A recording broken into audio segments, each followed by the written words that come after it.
breaking news now. Turning Point USA, headquartered in Phoenix, Arizona, has just announced that Erica Kirk has been elected the new CEO and chair of their board.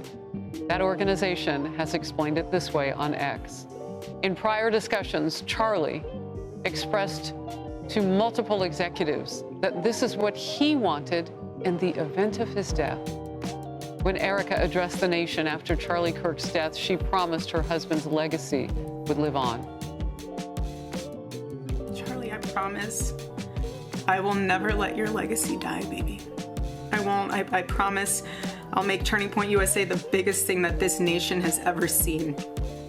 Days after Charlie's assassination, everything he worked for is slowly being taken apart, and all of it is being done by the woman he trusted the most. The new CEO of Turning Point USA, Charlie's widow, Erica Kirk, has been accused of using Charlie's death to her advantage.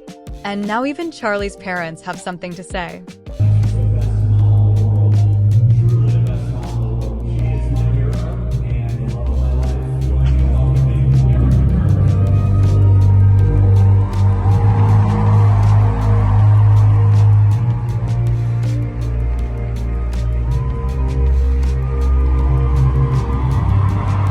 Erica's reaction to Charlie's death is in stark contrast to his parents.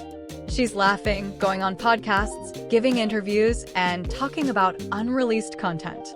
Charlie's parents, Robert and Kimberly, on the other hand, have stayed away from the public spotlight, completely silent during one of the biggest tragedies a parent can ever experience. Something feels strange about this whole situation. Charlie's parents weren't just random bystanders. His father was directly connected to Donald Trump, while his mother is a licensed healthcare professional. Charlie himself played a major role in getting Donald Trump elected. His body was even transported on Air Force Two by the vice president. Yet in the midst of all this, Charlie's parents have not come forward once, not even to support Erica, who claims she is doing exactly what Charlie would have wanted. Where are Charlie's parents, and why have they distanced themselves from Erica?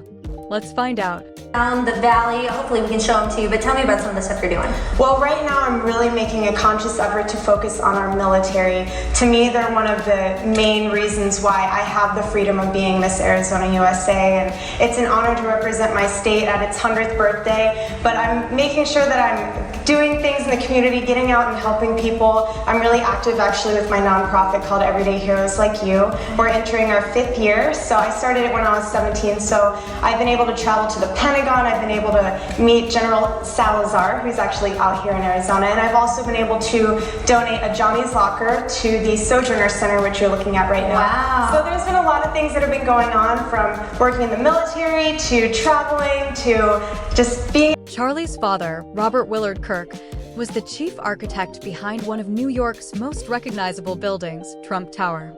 According to several sources, Robert was friends with Donald Trump and respected by the president for his intellect. Charlie's mother, Kimberly, on the other hand, spent most of her life in fields that required emotional intelligence and discretion, starting first as a trader at the Chicago Mercantile Exchange, one of the biggest financial institutions in the city, and later transitioning into a career as a mental health service provider. Kimberly is described as the grounding force in the family, the one who kept Charlie focused, disciplined, and hungry for achievement. By all accounts, Charlie's parents were just as ambitious as he was. These are successful people who regularly moved within elite circles. The fact that they have completely disappeared isn't random. And to sources close to the family, their silence speaks volumes, especially in the face of everything Erica is doing. Well, how have we gone from this? That young man. I forgive him.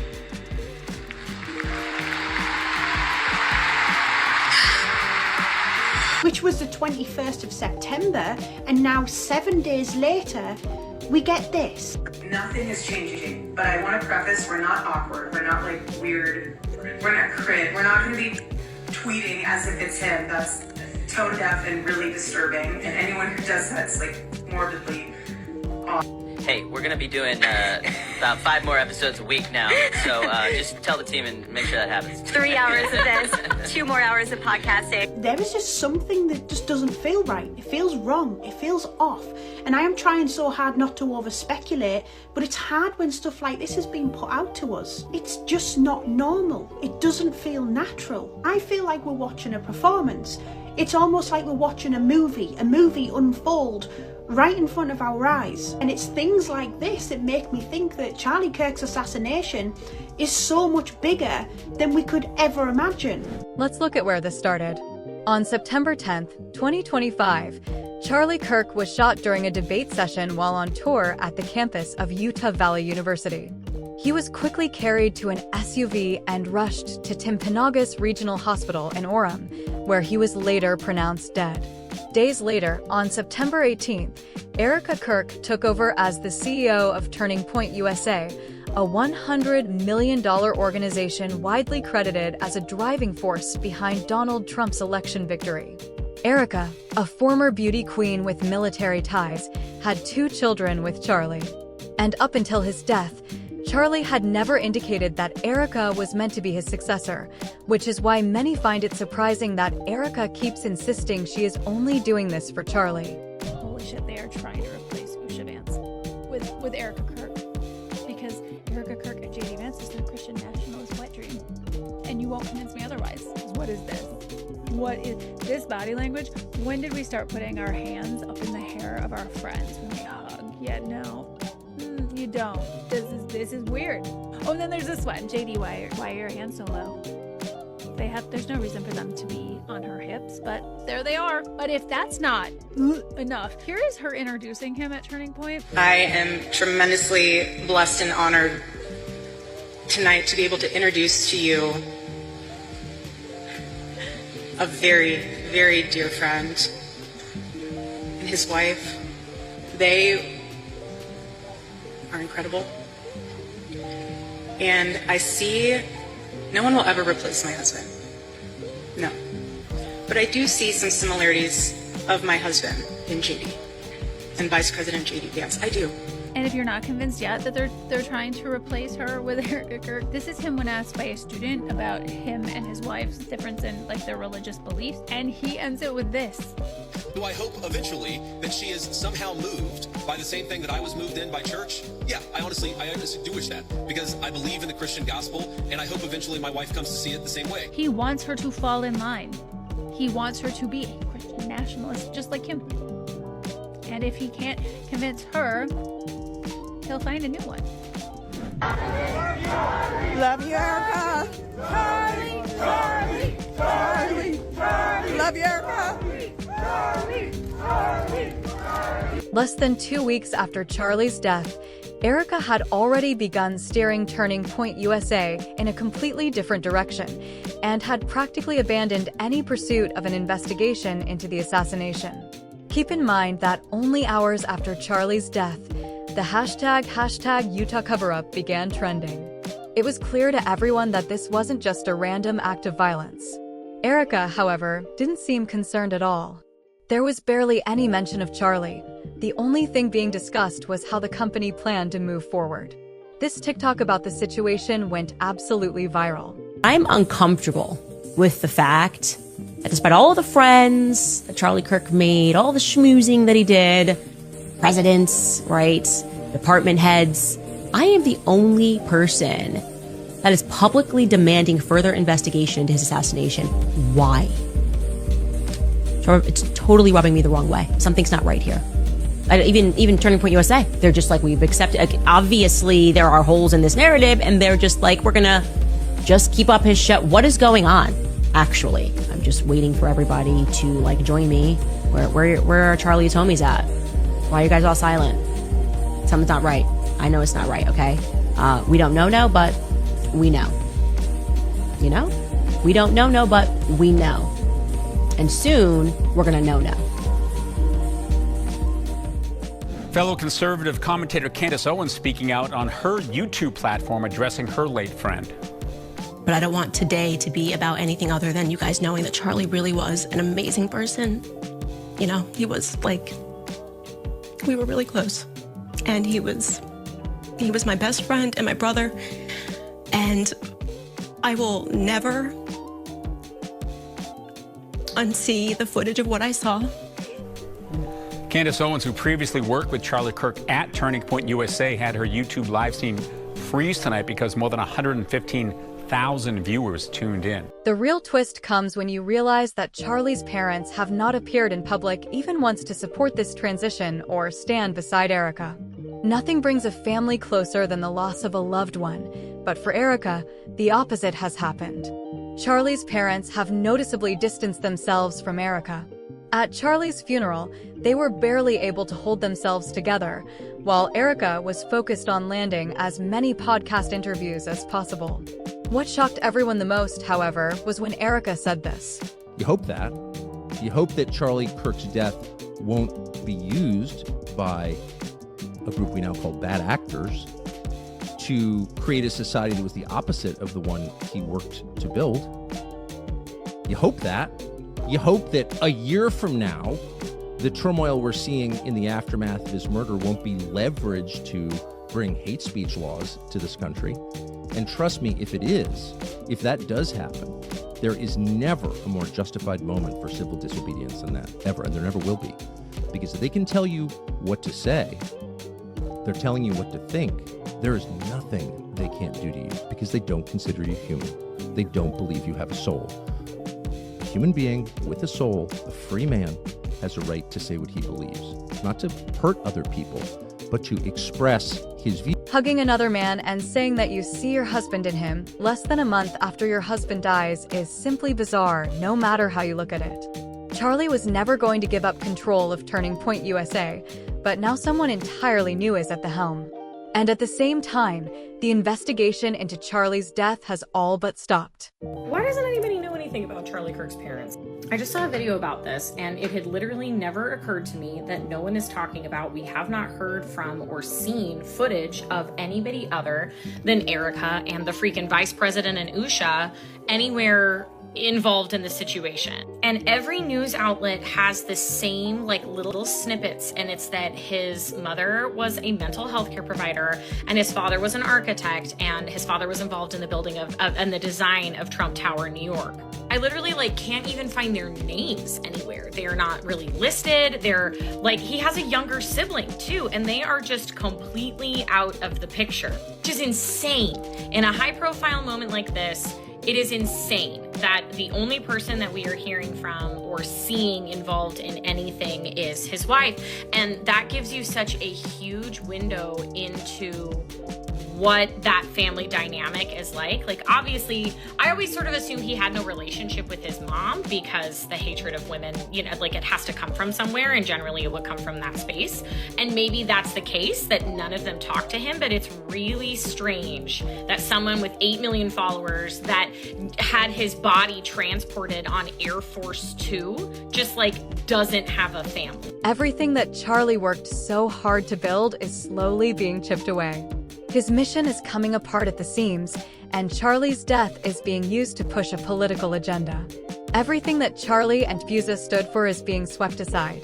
Actions that Charlie was firmly against are now being carried out in his name. What I want you guys to know about Charlie is he also used to dream very vividly. Because we traveled together so much, he would wake up, we would text, and he would tell me about those vivid dreams. And we talked about a lot of things, as you do when you get to know somebody. We talked about the spiritual realm, we talked about religion, our faith, most importantly, what our life's purpose was. And there was this period in April where Charlie kept insisting to me over and over again that he was going to die young. In fact, he told me that Turning Point USA was going to be the death of him. I'm going to show you some of those messages now, a particular set of messages that were written on April 6th, 2018, just a couple of weeks before Kanye tweeted, "I love the way Candace Owens thinks," which is relevant because a lot of things changed after that tweet. And it's relevant because Charlie sensed that something big was about to happen. And I think that is what the something big was. We were again talking about Kanye. Charlie wrote to me, "You're going to be the Iron Lady of America." He had such a political vision for me. I never wanted that sort of a thing. I see it so freaking clearly. I might be Moses, though. I might not see this whole thing through. LMAO. If that is the case, be my David. I said, dude, you haven't even realized your power yet. You're so young, is what I was thinking. He said, if I tell you the true prophecy that I know in my gut, it's really sad, but I hope it's wrong. Went on to say, anyway, I am not sure if I will live to see the end of this revolution. I believe you were the piece that God meant me to meet that will finish the fight. Since the beginning of TPUSA, I knew in my gut that I might get wiped out at any time. I cannot explain it, but I dream about it all the time, like all the time. Anyway, that's depressing combo for another time, LMAO. I said, that's weird, more of a fear manifestation than an actualization. He said, I'm not really afraid of it, but I'm just telling you what I know to be true. And he told me that. I don't know why. Charlie knew he was going to die young, and I don't know. I just felt like I needed to share that because it is in part why the moment that Charlie got shot, I just knew he was betrayed spiritually. In the same way that Charlie knew that he was going to die young, I knew that this was a part of something bigger. When parents remain completely silent after their child is murdered, that isn't a coincidence, it's a choice. Charlie's parents are choosing to distance themselves from Erica and from her new direction for Turning Point USA. Charlie also had siblings, but they are just as silent. They have not been seen meeting with Erica, supporting her, or helping her mourn. Why is that? Started this show to address some of the things that have been going around on public, namely about a group text chain that has been made known and released by Candace Owens. And I just want to address it head on because, that was a screen grab that I had shared with people. So it is authentic. And I want to go into it because I actually am really excited that the truth is out there. Charlie wasn't afraid. If anything, he seemed prepared, and so were the people around him. Candace is now saying what no one else is willing to say. Charlie was betrayed. The Fed, not the Trump administration. I said a boulevard in Israel. It's pretty clear, not clear. What she said was, they, the Fed, give you a boulevard when that's a sure sign that they have killed you. You know that they have killed you. He was betrayed in the worst way possible, giving so much of his life to the Trump presidency, to politics. The federal government, the Trump administration, killed Charlie Kirk is the claim. Now I'm going to tell you how I feel about it, what I think about it. Because you know who else would have to be involved? And this is the implication, of course, by design. And you can see the response with people out there saying, oh, well, then anyone who's close to, this is an inside job. You know who's really close to President Trump? And you know who people are now saying stood to gain? Well, Charlie's wife, Erica Kirk, who has now been put, Candace with that language, with this accusation, has put the wife of Charlie Kirk, and she'll say, that's not what I tried to do. It is. It's the result. Erica Kirk in the crosshairs. It's not like you have to look through 6 degrees of separation. Anyone know who this is? Any guesses? This is the man who was the architect and the project manager behind the construction of Trump Tower in New York City in 1979. His name is Robert Willard Kirk, a very successful architect in his day. And he also just happens to be Charlie Kirk's father. Yes, so not only did Charlie Kirk's father help design and build a true eyesore in New York City, but he also helped create Charlie Kirk, who has not only just been an eyesore, but just agonizing to exist with as well. It's really just must have been some kind of an omen, because some of the earliest protests and movements against Donald Trump began in the late 70s, early 80s, as New Yorkers were not happy about Trump Tower becoming part of their block. Like the fact that Charlie Kirk's father was being protested along with Trump for building Trump Tower, and now in present day, Charlie Kirk is also being protested, still with Donald Trump. Of course, Charlie Kirk has always adored Trump. He helped make their family even wealthier than they already were before Charlie even came into the world. Just a little interesting tidbit of information that I thought you should know, but I'm sure some of you already felt that anyway, because at this point I feel we are able to sniff out Nepo babies with. It's not just Erica that Charlie's parents don't trust. According to Candace Owens, this conspiracy reaches into the highest levels of government. Several investigators have pointed out how the official narrative simply doesn't add up. First of all, no ballistics test or autopsy was ever performed. And according to multiple sources, this was because Erica specifically requested that no autopsy be conducted. Here's how you know the government is lying to us about what happened to Charlie. I went back and watched all of the news from September 10th. Let me tell you what I found. The timeline is off. You know how I know it? After Charlie was assassinated, and they said Tyler ran off the building into the woods and put his gun back together and left it there on a towel. The FBI stated later that evening that the rifle that they found, this .30-06 rifle, was in fact the weapon that was used to assassinate Charlie Kirk. So the question is, how did they know that was the weapon that was used by Tyler? No ballistics had been done on the gun yet. No ballistics had been done on anything yet. No autopsy had been done yet, if there is one been done at all. Basically, all they did was they found a firearm in the woods and said this was the weapon that was used. That is freaking impossible. It's impossible. That's no different than when I was a cop. If we had a shooting on a Friday night and I was working on Sunday afternoon and somebody calls and says, hey, I found this gun on the side of the road, and I pick it up and go, oh my gosh, this was the gun that was used Friday night. There is no way to know that. It takes days or weeks for them to get this weapon and fire it and do ballistics on it to find out. At the same time, we're expected to believe that a random 22-year-old shot Charlie and confessed the very next day, even though the FBI hadn't been anywhere close to catching him. Reports claim that Tyler Robinson, the alleged shooter, even left behind a confession note.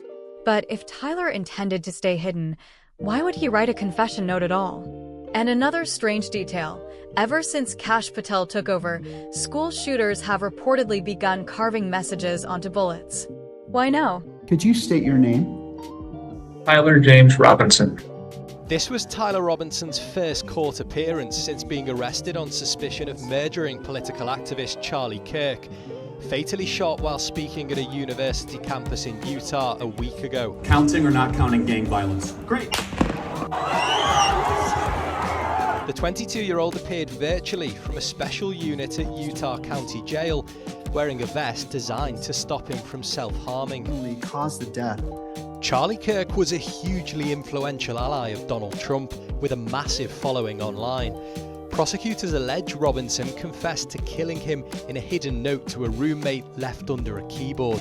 The roommate looked under the keyboard and found a note that stated, quote, I had the opportunity to take out Charlie Kirk, and I'm going to take it.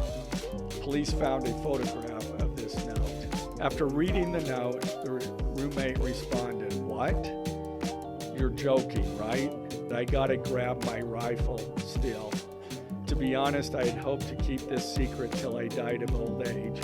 I am sorry to involve you. In the text exchange, Robinson's roommate asks him why he did it, to which he replied, I had enough of his hatred. Some hate can't be negotiated out. Joe Rogan weighed in on the shooting and reached the same shocking conclusion. How could a man with no prior shooting experience handle a World War II era weapon and make such a precise shot? Grandfather's rifle from World War I and doesn't have a serial code. Okay. Interesting. Okay. Why? Wait. Why are you using such an old gun? Like, that's kind of crazy. Like, is it possible that an old gun can be that accurate? If you have a gunsmith and they work on it, yeah, it's totally possible. You have a really good gunsmith and he sets, if you're like a nostalgic person, you like driving an old car, you can bring it to a mechanic, they could redo the brakes. Sure. So if you got a good gunsmith and he took a look at that and the action was true and, you know, the bore is good, you know, yeah, you could conceivably shoot with a gun for hundreds of years, right? Guns don't necessarily go bad. Right, they don't expire. Right, and especially because all the stuff like the trigger and the action and all that different stuff is replaceable. So you can just like it's compartmentalized. It's components. That's the other thing. They said that he took it apart and then put it back together again. Shut the fuck up. Do you know how much time it would take to do that if you were highly skilled? To disassemble a gun. To disassemble a rifle so that you can get it in a backpack. And by the way, not going to fit. Not going to fit in the backpack. And then somehow or another reconnects it once he gets off the roof? What? What's that about? Is that what they pitched, huh? Yeah. And then he's supposed to get it in that stupid fucking backpack. It's literally, it makes no sense. And the elevator music was a nice touch, by the way. Yeah. Wasn't it? So this is... Interestingly, shortly before his death, Charlie outlined a detailed blueprint describing how an assassination should be investigated, and in it, he even mentioned the nation many people now speculate about. In the year leading up to his death, Charlie Kirk had become increasingly America first and argued that America should stop sending money to Israel. 1 month before he died, Charlie spoke to Megyn Kelly about being terrified of upsetting certain donors and about navigating topics he felt were dangerous to approach. He described it as walking through a minefield, trying to satisfy both his donors and his audience at the same time. Wow. This is kind of crazy. Charlie Kirk, before he died, literally gave us the blueprint of how to go about investigating his death. Take a listen. I think the best reading of what happened there is who wanted JFK dead the most. Again, a lot of people said Israel wanted JFK dead. I'd love to hear that argument. But definitely Lyndon Baines Johnson and parts of our own government, and the Cubans wanted him dead. And who actually made it happen? There were like 15 or 20 things that happened that day that were inexcusable. They changed the parade route. He rode in an open air convertible. LBJ decided not to ride alongside of him. The vehicle slowed down right when it went by the Texas School Book Depository. A lot there, right? And then again, I think that all of us are smarter to believe that it was simply Lee Harvey Oswald. To Charlie Kirk's point, right? There's clearly weird things, oddities that happened on that day, similar to what happened to JFK, right? Things that just... One user said this on X. Charlie's life proved one thing. Virtue terrifies the corrupt. They laughed at his hope. They sneered at his faith. And they loathed his charity. He was everything their dark empire could never be. That's why he had to be stopped. God bless the Kirk family and this country. Charlie predicted his own death. He left warnings. He left a blueprint. And yet, in the end, the questions remain unanswered because some truths are meant to be uncovered slowly, and some betrayals are buried too deep to ever be fully revealed.